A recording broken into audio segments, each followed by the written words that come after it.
السلام عليكم ورحمة الله. قبل كل شيء يا جماعة نسمي الله ونصلي على رسول الله. اللهم صل على سيدنا محمد وعلى آله وصحبه أجمعين. إن شاء الله يا رب كلكم يا رب تكونوا بخير وعافية وراحة بال يا أحلى متابعين في الدنيا يا رب. الله يسعد لي إياكم يا رب كلكم يا رب. وزي ما بنحكي يعني ختامها مسك.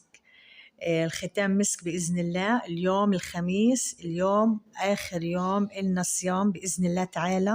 يعني عنا في غزة في فلسطين آخر يوم اليوم الخميس إلنا الصيام.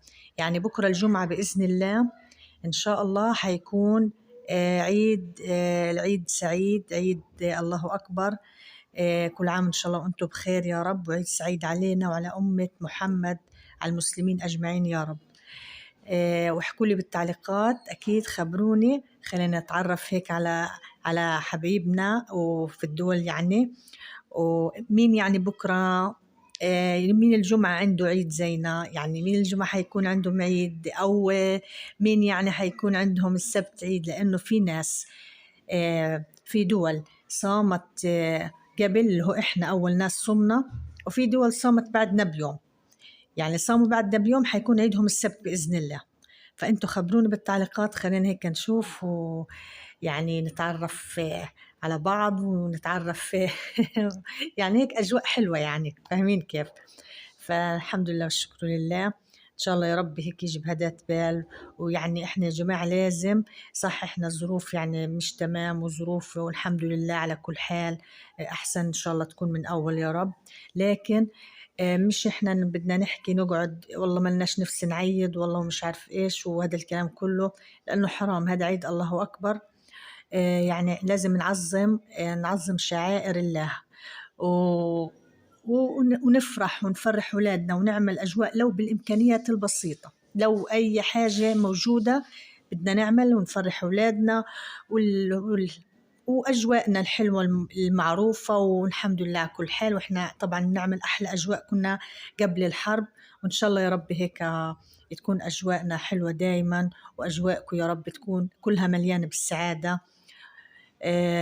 والرضا والخير يا رب يا رب علينا وعلى المسلمين أجمعين. فعن جد يا جماعة برغم من الظروف لكن هي أجواء حلوة، ولازم إحنا برضو نحليها بالأشياء البسيطة حتى يعني لو.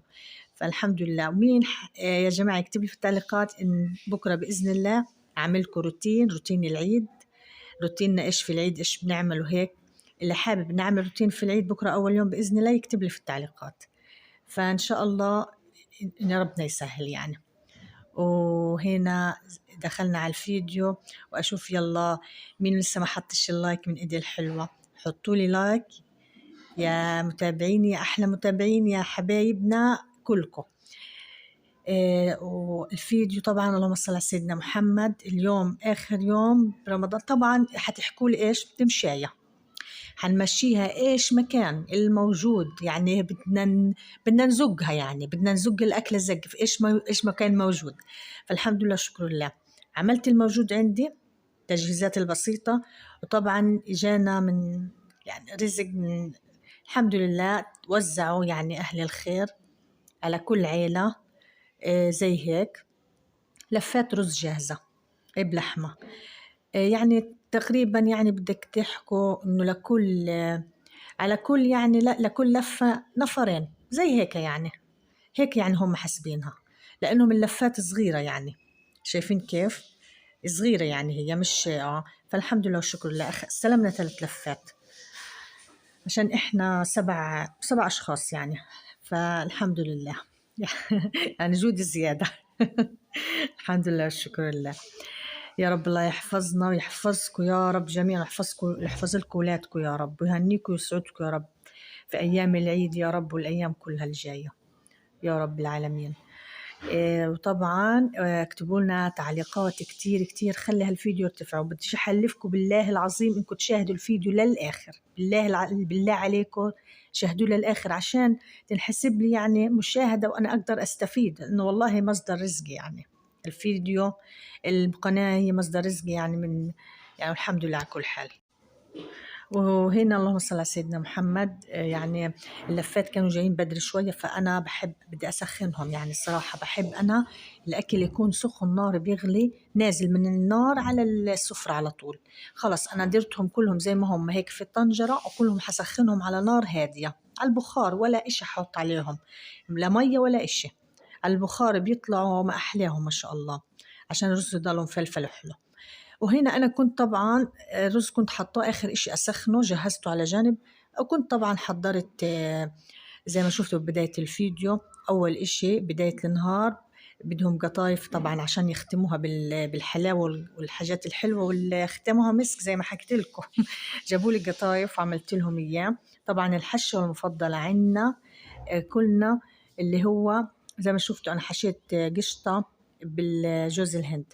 إذا ما جبتش قشطة بحط لبن وجوز هند. يعني الحشوة البيضة هذه هي المفضلة عندنا. المكسرات لو حشيتها لهم بيسيبوا لي إياها، ما بياكلوهاش نهائي. فهي الحشوة المفضلة، قشطة وجوز هند. وحشيتها وجهزت وحطيتها على جنب. بعدين جهزت العصير، كان عندي هالليمونات لأنه الخضرة غالية نار، الخضرة غالية يعني ما أحكيلكوش كيف مضاعف أسعارها. عملت هالليمونات اللي كانوا عندي، عصرتهم لأن ما كانش عندي عصير بديل، فقلت أتوكل على الله، الحمد لله ربنا هيك رزاق. وجهزتهم برضو الليمونات. وأنا الختر اللي جوا الليمون زي ما شفتوا كيف برميهوش نهائيا، لأنه هو المفيد هو الكويس، برميهوش بالمرة. اللي هو اللب اللي جوا الليمون اللي أنا بحكي، إحنا بنحكي عنه الختر، كله بقى طوله من جوا الليمونة وبحطه في العصير. أنا ما برميهوش نهائيا. في ناس بتصفيه بتخلي العصير مية، أنا لا، أنا بحب أحطه كله زي ما هو، مفيد كتير وحلو. وبعدين قشر الليمون كمان ما برميهوش، بستغله بظروف تانية وبحاجات تانية. بعدين خلصت برضو العصير، دخلت هنا جهزت السلطة. السلطة يعني جبنا لنا هيك من كل نوع هيك 3 حبات، لأنه الخضرة غالية زي ما حكيت لكم. الحمد لله يا رب هيك على وجه العيد يا رب شوي، مع إنه المناسبات دايما غالية. حتى قبل الحرب ها بتغلى نتفة يعني نسبيا، مش زي هيك بشكل فظيع. غالية غالية لأنه إيش الناس عاد مضطرة على الخضرة، لازم بالذات في العيد وصباح يوم العيد والفطور اللي بيكون الأجواء قليتها البندورة والأجواء الحلوة وصحن الفسيخ والحاجات هذه كلها. فعشان هيك كمان غالية غالية. فجبنا لنا من كل نوع 3 حبات. يعني صحن السلطة مطلوب يعني يا جماعة، والله مطلوب، يعني جنب الرز جنب هذا، يعني والله مطلوب صحن هالسلطة، لا غنى عنه يعني. فالحمد لله عملته ومشينا حالنا ومشينا هاليوم، والحمد لله والشكر لله على كل حال. وطبعا جينا عاد خلصنا هيك بعد الفطرة، جيت أجهز لهم القطايف. فأنا بصراحة زمان قبل الحرب، مش زمان قبل الحرب كان عندي طنجرة على الكهرباء. كنت إيش بعمل، كيف بسوي طريقتي في القطايف يعني، أو في الفرن، طنجرة كهرباء أو فرن غاز. بصفهم بالصينية كلهم القطايف بعد ما أحشيهم طبعا، وبحط عليهم هيك شوية قطرات سمنة، وبأشويهم شوي على الجهتين. بشوي هالقطايف شوي، بحمصهم، وبعدين بحطهم على طول هم سخنين في القطر. لكن اليوم هو إشي تاني، يعني اليوم لا في عنا طنجرة ولا عندي فرن ولا إشي، فبضطر أقليه قلي. بس قليته قلية مرتبة وحمصتهم زي ما انتم شايفين، وخليتهم يعني زي الحلاوة، يعني بيقرشوا يعني بيحكوا حكي. شو بدي أحكي لكم. ليكون الصيام مؤثر. الآخر يوم عمال بيحكوا لي أول يعني لازم اليوم الصيام، بحكي لهم خلص مشوها عدوها. عدوها اليوم، هي وقفت على اليوم، صمتوا 29 ضل اليوم، يلا الحمد لله. إيه والله ما حسينا فيه، والله أنا ما حسيت فيه بالمرة، يعني عدى ورمضان خير ورمضان رزق وعدى والله. هو يعني عدى بسرعة بسرعة، ما حسينا فيه أبدا يعني، الحمد لله وشكرا على كل حال. وهيك خلصتهم وقليتهم، وعلى طول هم بدي أصفيهم من السيرج وهم سخنين، بدي أنزلهم في القطر على طول. شفتوا علبة القطر هاي ما شاء الله، هيها طول فترة رمضان طول الشهر. شفتوا هاي آخر إشي درتهم طول الشهر، عملتهم بدل ما هدر نار وأعمل كل يوم سكر، هدر سكر كل يوم نعمل شوية، لا مرة واحدة بحطهم بعملهم. حطيت لي 3 مجات وعليهم 3 مجات برضو مية، وخليتهم هيك سمك، يعني مش تقيل كتير كتير ولا خفيف. وبضلهم وبعد ما يبردوا بديلهم في قزازة زي ما انتم شفتوا، وبيضلهم أشهر. يعني هادي، يعني أي حلوات بينفعونا، أي إشي بدنا نعمله القطر بنلاقيه جاهز بينفعنا، يعني الحمد لله أحسن إشي. فالحمد لله شكر لله. وهيك زي ما انتم شايفين هيني حطيته قطرته منيح في القطر. وهنا اللهم صل على النبي، هي حطيت لهم إياه، وأنا كنت سامعكم القرشة بس الصوت ما كانش يعني. يلا الحمد لله. شايفين كيف الحشوة بتجنن زي يعني قشطة، اسمها قشطة ما شاء الله. إن شاء الله يا رب يعمر علينا وعليكم بالخير يا رب.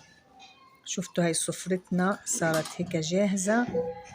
حطيت، وهذا كان عندي زي نظام شوربة، لا هو معكرونة، نظام شوفوا كيف شكلها زي الفيونكات، فعملتها شوربة. أنا بديش أعمل معكرونة لأن إحنا زهقانين المعكرونة بأيام المجاعة، طقينا منها. فقلت لهم اوعوا تجيبوا سيرتها، اوعوا تجيبوا سيرتها ابدا، ما اسمعش اسمها في الدار. فعملتها شوربه اتخلص منها. فالحمد لله شكر لله. وهذا كان فيديو اليوم، اشوفكم على خير ومع السلامه.